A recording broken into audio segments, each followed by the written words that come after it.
Nadia, Hi. thank you so much to accept the invitation to be here. And here is, you tell me a little bit about it, where Yes. that is, so that also the viewers know. Yeah. Yeah, thank you for being at the show Coming Home Within Yourself. And maybe you want to tell a little bit about yourself, who you are and what you do. And then we have more time to talk about it, to get a little bit deeper into this. Yes. So first of all, thank you for inviting me. It's really nice to be here with you. I'm Nadia. I live in the Algarve in Portugal, where we are now. We are in Loulé, which is a very nice town, pretty much in the middle of the Algarve. I moved here with my family 3.5 years ago. Before, I used to live in England, near London, in a town called Maidenhead. And I moved to the UK in 2000 from Italy, because originally I'm Italian, from Bologna, which is a city in the north of Italy.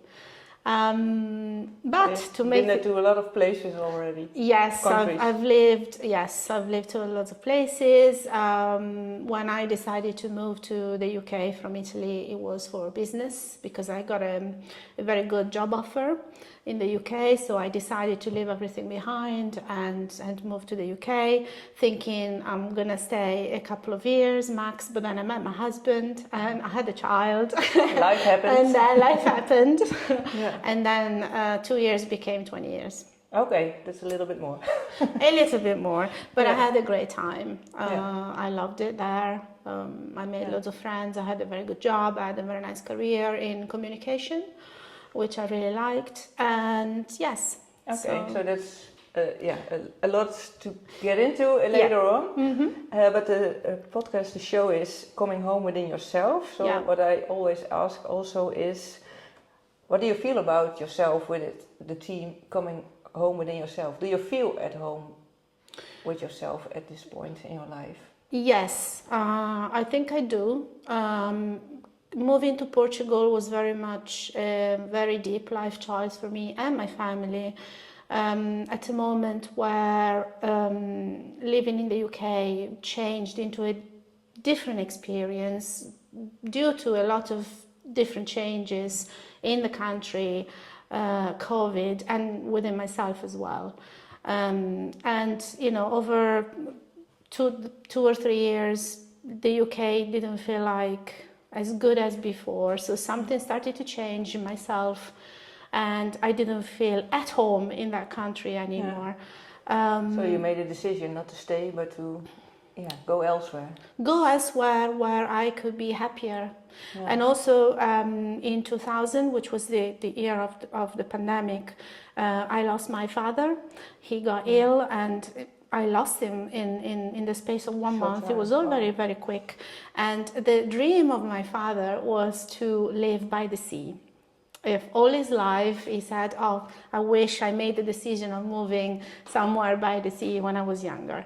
And he never did that. And when I lost him, when he passed, I thought, really, I need to do something, because I don't want to end up like my father, who always regretted that decision, not making that decision. Yeah, this was a big mark in your life. It was a huge trauma in my life, even though it was at a good age, was 83 or 84, but still, you know. Yeah, but the thing that you don't want to have to regret something you didn't do, that was really important for you to It was make very the change. important. So there were different factors that pushed me and my family to move from the UK. And so we decided just to do it. And how do you end up in Portugal? Because you can go everywhere. Yes. In fact, a lot of people always ask me, oh, why didn't you move back to Italy? Portugal has always been in my heart. So I visited Lisbon when I was 20, so many years ago, and I fell in love. Thank you. And I fell in love with it because I always wondered why I love Lisbon so much. And now that I live in Portugal, I know that it's because of its nostalgic, melancholic feel, which really resonates with me in a way.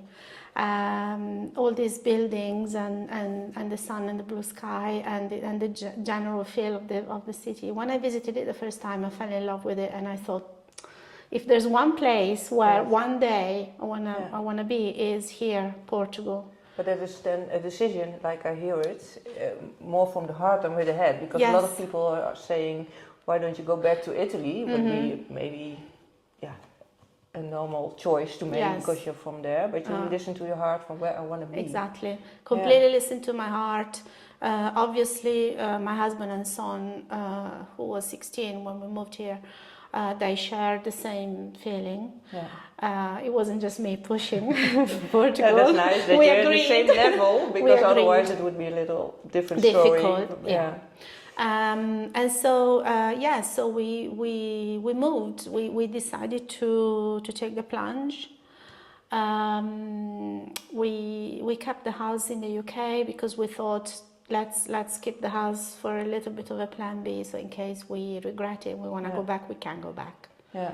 And was it you went to the UK because of your work? Yes. And how did you do that when you came to Portugal? Did you also have work here, or your husband? Or? No, when I came to Portugal, I decided to go full on my art, to become pretty much a full-time artist. Yeah. So I had already left my corporate job in the UK in 2017, and then I did some freelance work with charities until 2021 when we moved here.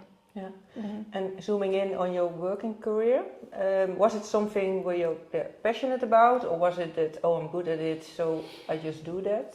No, I was very passionate about it. I really loved it because I was in a communication role where I had to speak and relate to a lot of colleagues, which I loved. And also there was the multicultural part also, which I feel very passionate about because I traveled around quite a lot, and I always felt very open to other cultures, so I love that kind of interaction with all sorts of people.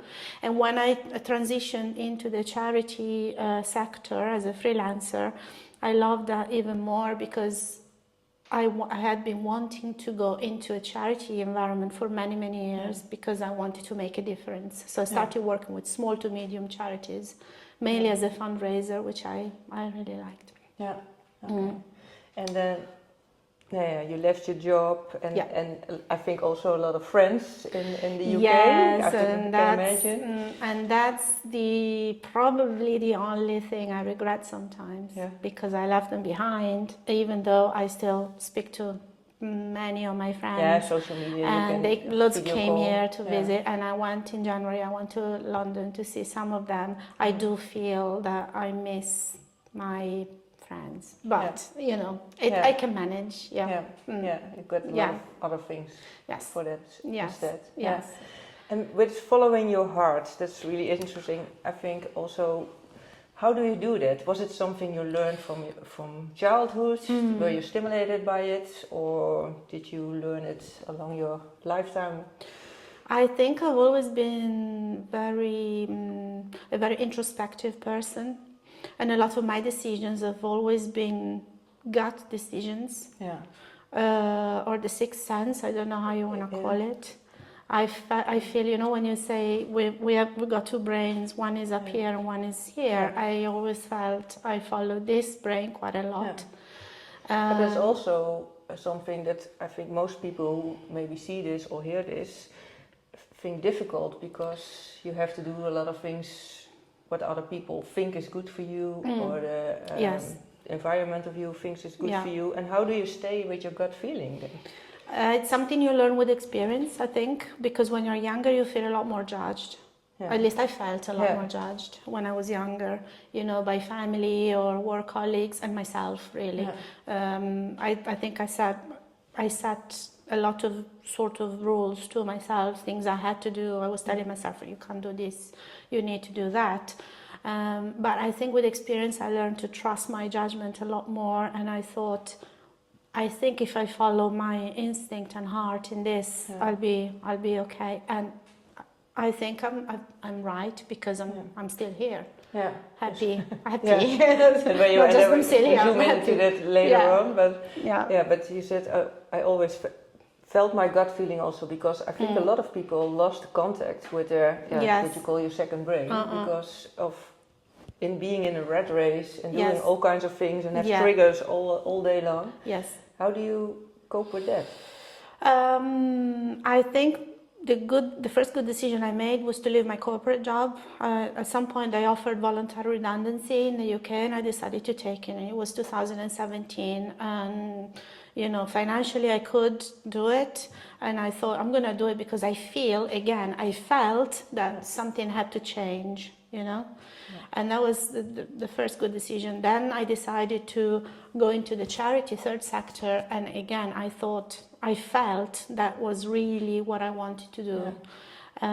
So it was not one big decision, but it was lots of smaller steps. Yeah, almost like setting a goal for myself and taking small steps to achieve that goal. And that's what I like so much about life. Then you never know what a step can bring you, but if you look back, connecting the dots, then you mostly see the full picture. Yeah. Yes. Are there things for you looking back? Getting the bigger picture that that has to be in my life because of where I am nowadays. Yes, I can see that, but also at the same time I can also feel sometimes I've lived a lot of different lives because I've lived one life in Italy. Yeah. Then I lived one life in England, and now I'm almost on my third life in Portugal, which is great. And not many people can do that. Not many people do that. Choose to do that. Yes. Yeah. Because that's where this talk is all about, and with the people who share their stories. That you're not living by, how do you say it? You're not lived by life, but you choose how you want to live your life, and you take responsibilities, but you make big steps, not knowing where they take you. Yes. But in the safety environment, you stay in the same spot, and then in 10 years from here, I'm still here. And if people want that, of course, that is fine if that's their life. But I want to inspire people with making that step. Yes. And it's nice that you say it hasn't have to be a big one. It can be in smaller steps, and then you grow into something. And I guess the important thing is to kind of know where you want to go. So it's important, I think, to be always in touch with your own desires and goals and aspirations in life. And then it's the knowing from the heart and the second step. Because if you don't know what you want to be and where you want to be, then I think you always stay where you are, because you're almost also scared of change. Yeah, or you live the life for someone else, because everyone has advice for you, what you have to do, and then you follow that because, they will know. Exactly. But then you don't, but what do you really want? Yeah. And what advice would you have for people to get more in contact with their heart or their second brain? What people who are now watching, what did help you? I think because I've always been an introvert person, in a way, very shy as a kid, I've always listened to my inner voices, if you want. I've always been in touch very much with myself on the inside. And that helped me. I thought that was something not to be very happy or proud of, because when you are an introvert, I've always thought being an introvert makes you behave differently, and maybe you kind of miss experiences, you miss trains, because FOMO. you don't. But then now I've realized that it's actually a good thing, because it obliges you to stay in touch with your inner self, and to constantly ask yourself, but is this what I really want? Am I actually happy? So even though in my day-to-day life, because corporate job and the kids and everything, the house and everything, I had to be very much in tune with life. I always preserve this kind of inner part. And you checked regularly within yourself. It comes out naturally. It's natural for me. I don't even have to oblige myself to check in with my inner part, because it's so part of me that it's automatic. Sometimes I've been thinking, well, maybe it's too much, but no. Now I think it's just right. And do you have a sign when you're getting a little bit off track for yourself? Do you have some things you experience, or that now I have to get back on track? Yes. When I go too deep into this inner part of myself, then I get down, or I get into a sort of dark space where I'm overwhelmed by my own emotions, and that I know that that's not super healthy. And you call it a dark space, so you all have lower emotions, like sadness, yes, or exactly, sadness, or yes.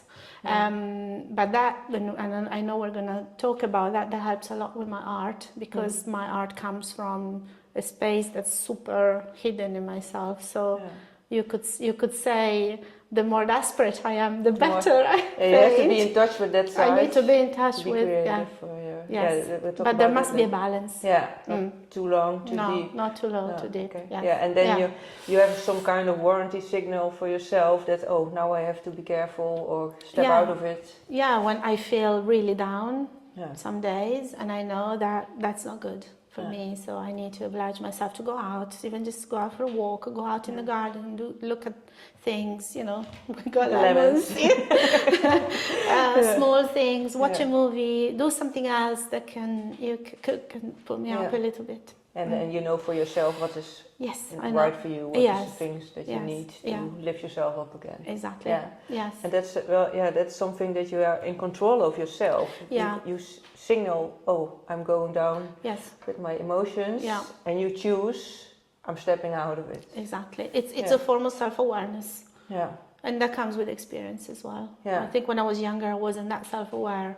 Yeah. But now I am more aware of everything. So an important thing to know for yourself, to register your emotions and know what you need, and also that you signal it, so that you can take the control of your life back. Exactly. Not going too deep. Yeah, but that you have a choice to step out of it again. Yes, exactly that. Yeah, that's good. Good thing to share, because good things to share. A lot of people say, "Oh, everything is happening to me," and and I think everybody, of course, things happen, but you choose how do you cope with it, and how long you stay in kind of feeling. And I don't say that you have to press your feelings, but if you stay in an hour or a week or half a year, that makes a big difference. It does. How to live your life. And for me, the other thing that's actually helped is to understand that things change constantly. Yeah. So nothing stays the same, not even pain. So if you are in pain for something, you know that it's gonna change. Nothing stays the same. Sometimes it helps seeing you when you look back at your life. I think many people have experienced when they were in it. They thought, "Oh, how do I cope with this? How do I survive this?" And when you're a couple of months or years, or sometimes weeks further, you see, "Oh, I passed through and I'm still alive, and maybe stronger than I was." It made me stronger. Yeah, exactly. and that you can see that every time you're dealing with some kind of difficulties, that you know, I can manage that. Yes, exactly. Yeah. Nice. I agree. Yeah. And you also said there's something about painting. You left the UK, not with your corporate job. No. But you started here. Yes. Let's go to a different setting, and then share your story about the artist. Take you to my art studio. Yeah.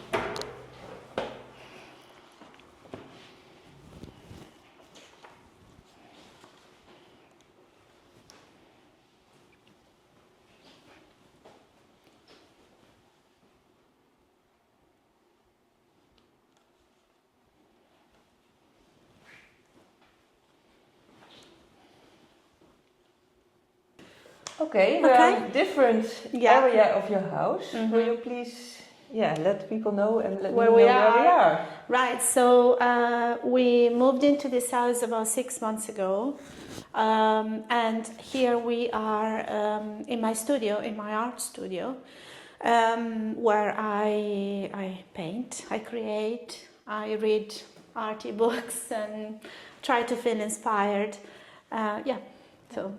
And it's really nice because we see a lot of paintings already and what you create here. So we talk about that later. But first, share the story of how did you grow into painting? Was it that you did as a kid? Were you stimulated by it? So I studied art in Italy. So it was from young of... Always had the interest. I always had an interest in art. I used to go to loads of art exhibitions and museums. I just liked it. Did you have artists in your family? Not at all. Okay. No, nobody. I then moved, when I moved to the UK, I started, I don't want to call it an art course because it wasn't really a course. It was this amazing South African teacher called Donna White. And she was kind of hosting art groups in her house. And she was more like a mentor than a teacher. And, you could go there with your own project and she would help you to transform your idea into because you were already painting. I was already painting and drawing and painting. And I felt the setting and Donna very, very inspiring. She has been a real mentor to me. I'm still in touch with her and I still thank her for everything she's done for me because she was really, really important. But can you name a couple of things that you say that's what I learned from her? From her, the freedom to express myself. Because when you go to art classes, and I've been to quite a few art classes in my life, they are very constrictive. They tell you exactly what to do, exactly how. At some point, one art teacher told me how to line up the colors on the palette, exactly the order of colors. And I found that always very, very, very tough because I'm not that kind of person. You need your freedom. I need my freedom. And going to Donna's house gave me the feeling of freedom and of the power to create whatever I wanted. And also there were other artists there. And we were all doing something different, producing different artworks. One object, you have to paint everything the same. No. So you could feel inspired by each other because you could see what the other person was doing and talk about it. So it was an amazing setting. And we were eating all together. It's more like an open communication communication. Than, you have to do this to be a good painter. It was a very much community of artists led by a great mentor and teacher. So I started developing more of a style with Donna until one day I decided to paint a woman with a cat. I don't have this artwork here because it's been sold, but it was the same series as this one. This one is a woman with a fish on her head. And so I have built a series of this kind of paintings that all depict women with animals. What is the story behind it for you? The story is that basically with my art, which I now call feminist art, I want to empower women. I want women to feel more strong. I want women not to be fearful of not just men, but in life in general. And I like the idea of my art having a social meaning apart from a very introspective meaning, which of course I paint because I put my emotions in my paintings, but also I wanted my art to have a social motive and a social purpose. Yes. Yes. And how do you got then to, this is now inside, and you said you're a very introvert person. Yeah. How did that grow? Because you started painting at first for yourself. Yes. Yeah, I started for myself because around 2007 to 2008 I had a health issue, and I consider that the starting point of my art therapy almost. So I started painting just after that episode because I had things in myself that had to come out. Yeah. And so I started painting these women, which at the end of the day, I think each woman has a little bit of myself, right? And through painting these women, I was kind of letting out some of my emotions, different kind of emotions, negative emotions, positive emotions, different moods. And in fact, I remember once my teacher, Donna, said to me, art is like psychotherapy. And I agree 100% with that because it helped me a lot You say, I want to say words, but there are no words. Yeah. To express your feelings, to let them out, to let the energy flow again and not being held in. Exactly. Especially because, as I said before, I'm quite an introspective person and I'm quite an introvert. For me, painting is a way to speak, literally, to say things, to express, to share. Yes. And what I now think about it, because you said earlier, I'm always in touch with my gut feeling, with my heart, to follow what I want, what I feel that I need, not with my head. How do you say it? Compare it to being stuck with your energy all in your body and your emotions getting stuck, that you needed the painting therapy to get free again. The process is sometimes easy, sometimes it's not easy. Sometimes I kind of not forcing myself, but I feel so bad in myself because maybe something happened and I feel down and I think, how am I going to get out of this situation? So for me, almost the only way of feeling better is to sit down here and start painting. Because that helps me, the process of painting, first of all, helps me not to think about what happened, because it's like I transport myself into a different world. And also what I put in the painting has always a meaning that relates to what's happening to me. So the process is very interesting for me, because I almost let creativity take charge, and when I started painting, I almost never know where the painting is going to go and when it's going to be finished, because I'm kind of following subconsciously what happens inside. So it's interesting this way, because then when I look at the finished painting, I see myself and I say, that was exactly what was going on. Yes. So, and that's for you. The painting was really, for you, the tool to get in touch with your emotion, or not in touch, but to let it flow out, let it flow and feel better at the end of it, because I let it out. And strong people, or strong women, you say that you're painting, a lot of what's inside of you that comes out, but also always with an animal. Yes, the animal. The first painting of the series, the woman with the cat on the head. The cat is not just a cat. The cat is an idea, a dream, the thoughts of this woman. I wanted to represent a woman that the woman is also looking somewhere else. She's not looking straight. So in my imagination, the woman with the cat on the head was a woman with a lot of thoughts and ideas and maybe sorrows and problems on her, literally stuck on her head. Like what most people are, we learning about living life with our heads and not anymore with our feelings. Yes, which is a little bit like this one. The fish on the head is again not just a fish.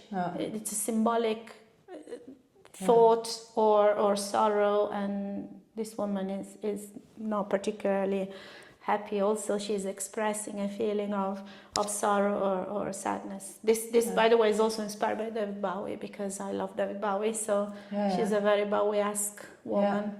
And the other thing I really like when I paint women is often I prefer to paint ambiguous characters. Maybe now not even entirely women, it could be like genderless representation of a being, because I think that in the ambiguity there is a lot more to discover. And that's also maybe a transition you make as an artist. Exactly. And then you also have to follow your heart, because can you let out what is inside of you? Yes. Exactly. Yes. Just another change of environment, because this is a special painting for you, where you have a story to tell. Yes, this is a painting called Liberdade, which means freedom in Portuguese. When I was saying that I love my art to have a sort of social meaning. This is the representation of this, because this, as you can see, this is a woman who is freeing herself. The fact that the bird is coming out of the cage and she's looking up in contentment, this woman is getting free. Also, you know, the chain is breaking here. So this is very much what I would like to achieve with my art. Also, you can also see from my T-shirt, I've got some T-shirts and other products with feminist messages. Like this is "I'm fearless," and this is my way of trying to empower women through my art. Another way of I did this in last year. I collaborated with APAV, which is a Portuguese charity that supports abused women. And for the month of September, I've given APAV 10% of each one of my sales. And this money went to support women who managed to escape their abusers, and they're now maybe in a refuge and they need money for clothes or food or whatever. Real women who step out from the life they live, they free themselves, and they need help to get another life to someone else. So this very much I want to continue to deliver this message of support, empowerment, and freedom to women, because also my art is all about women. And I feel very much this cause that it's important to continue. And that's a good story also to share, because you said you were an introvert person and now you're bringing out your art to the world, so you have to be a little bit more extrovert, otherwise people don't know that you exist or that your paintings exist. Yes. So let's talk about that in a quite different setting. Yes. Okay, Nadia, you're sitting by some products that you have made. First, can you show us a little bit of what you made from your paintings? Yes, from my paintings, at some point a few years ago, I tried to create some byproducts from my paintings, and I started with the coasters, like this. They have a cork back, as we are in Portugal. I started selling the coasters at little fairs and little markets, and I started to notice that they were getting really, really popular. And for me, it was a great way to circulate my art amongst people, because it's very difficult to sell paintings, especially at events, markets and fairs, because paintings, you know, they are more expensive and they're big. But the little things were really selling well. So I decided, why not creating other kind of products? So I started creating the cards, like this one, Liberdade, and now I have also ceramic tiles, azulejos, and I also have books that I get printed and then I hand paint them, and the T-shirts as well, and I've got some bags as well that I hand paint.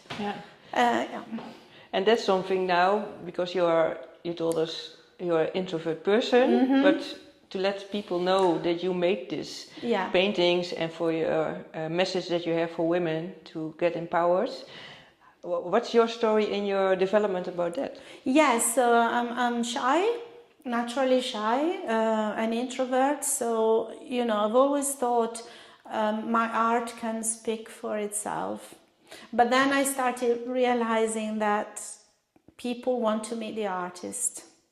And when you go a little bit one step more early, because you painted for yourself as a therapy thing. Yes. But then you have paintings, but you were not selling them yet. Yes, at some point I had a house full of paintings, and at some point I thought, well, I wonder if maybe somebody would be interested. And then I think at some point I sold one and I didn't expect it. So I started thinking, well, actually maybe people like what I do, you know, so maybe my art and emotions can benefit other people.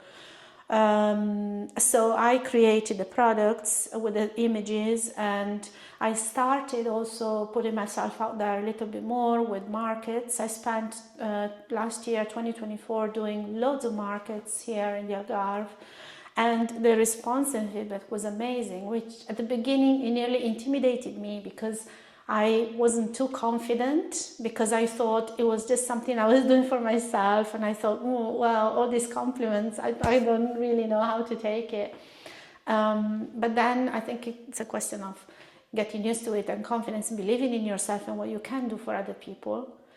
And how did you grow into that? Did you do something specific, or did you get some help from people maybe around you? I kept doing loads of markets, one or two markets a week, and I kept getting great feedback, and I kept seeing that people were really relating to my images to the point that some people were really moved. Because maybe one image reminded them of somebody they had lost, or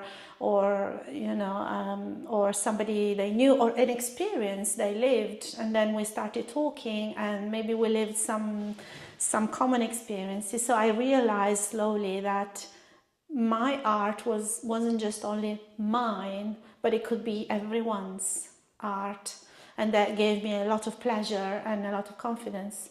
And so now I keep doing markets, and I have an online shop and on my website, and it's great when somebody buys, because I want to give the give the emotions I feel to other people.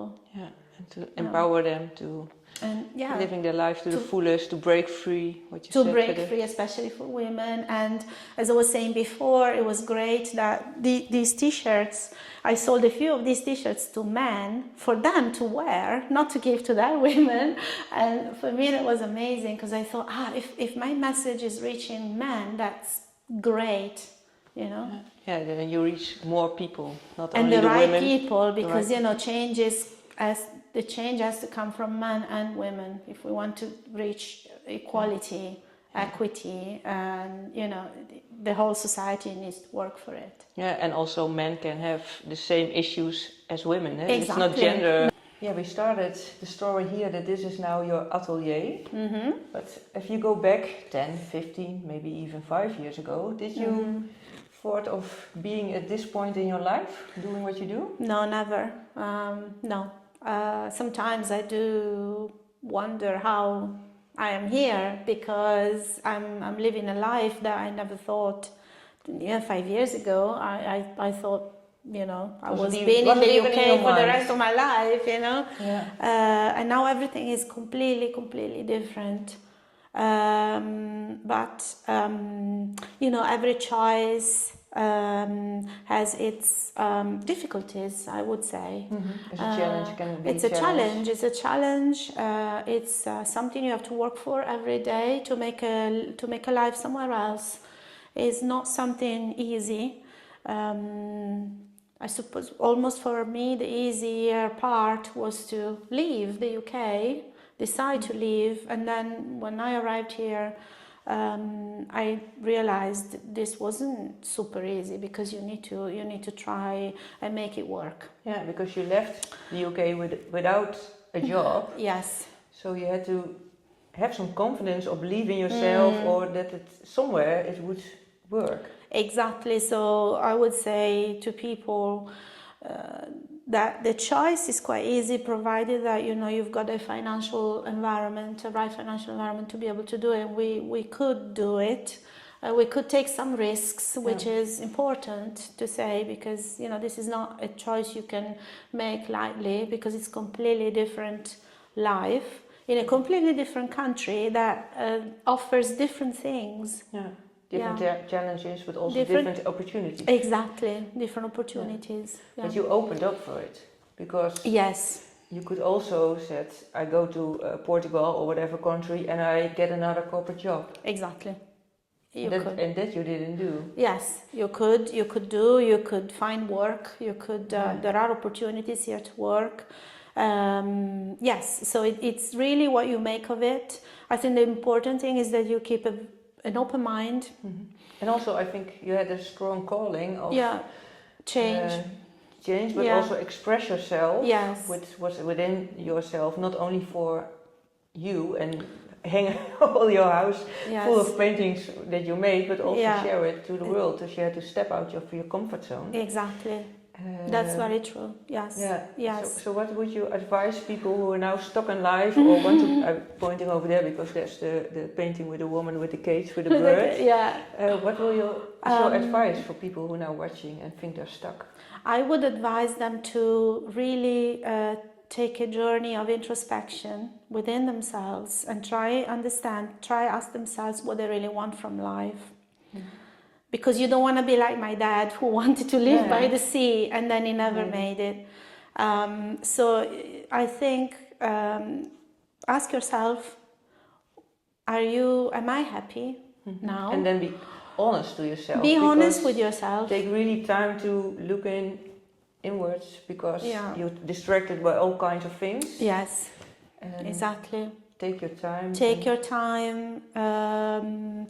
Think about your happiness. Think about realistically how you could change your life in a realistic way, Make small changes at a time. Yeah, but also maybe not always to be too realistic, because when you think, oh, that's not possible for me, you stop yourself. You stop yourself. Yes, you stop yourself. More earlier you said you Yes. take small steps and it leads you to something bigger. Yes. But also moving here with no corporate job, you could have said it's also a risk. And maybe you can say, I can get a job everywhere, but that is not following your heart. You have to jump.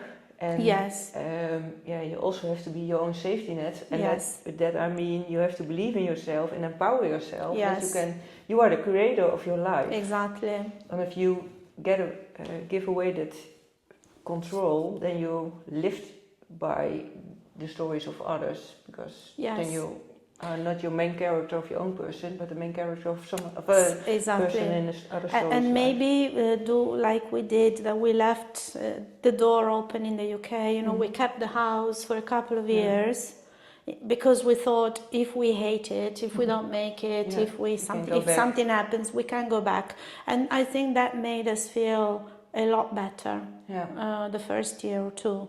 Yeah. And then when we were absolutely sure that we enjoyed our life here and that it worked, then we sold the house and we bought a house here. Yeah. So I think things can be done quite gradually. It doesn't have to be a make or break or just, I'm leaving everything behind. Yeah, just do it gradually. Yeah. But I think it's very, very important to feel happy and to understand what you need to do to be happy, because you only have one life, and I know this is a bit of a cliche to say, but life is short. It's actually short. Yeah.